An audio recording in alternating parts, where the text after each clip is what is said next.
মানুষের শরীরে রক্ত কি নাপাক? কাপড়ে রক্ত লাগলে কি ধোয়ার পরও দাগ থেকে গেলে অপবিত্র থেকে যাবে? মানুষের রক্ত বিশুদ্ধ মত অনুযায়ী নাপাক। ফকিদের অনেকে এটার সাথে ভিন্ন মত পোষণ করেছেন, তবে বিশুদ্ধ মত অনুযায়ী মানুষের প্রবাহিত রক্ত যেটা, প্রবাহমান রক্ত যেটা, এটা নাপাক। আচ্ছা, এবং মানুষের শুধু না, অন্যান্য পশুরও প্রবাহমান রক্ত যেটা, সেটা নাপাক। কাপড়ে লাগলে সেটা ভালোভাবে ধোয়ার পরও যদি না উঠে, তাহলে সে দাগ থেকে গেলেও সেটা নাপাক থাকবে তা না, দাগ থেকে গেলেও সেটা পাক হয়ে যাবে যদি ভালো করে ধোন। ৩ বার ভালো করে ধুয়েছেন এবং চিবিয়েছেন, তারপরও থেকে গেছে, তো ওই কাপড়ে নামাজ পড়া যাবে। কোনো কারণে বিয়ের সময় আমি আমার স্ত্রীকে শর্ত দিয়েছিলাম যে আমরা শারীরিক সম্পর্ক স্থাপন করব না।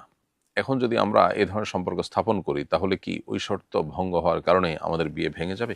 অতএব বিবাহের অন্যতম একটা উদ্দেশ্যই হলো শারীরিক সম্পর্ক করা। অতএব যদি আপনারা উভয়ে বিয়ের আগে এরকম শর্ত দিয়েও থাকেন যে না, আপনারা শারীরিক সম্পর্ক করবেন না, তাহলে সেটা অগ্রহণযোগ্য শর্ত। ওই শর্তের কারণে এখন শারীরিক সম্পর্ক করতে কোনো বাধা নেই।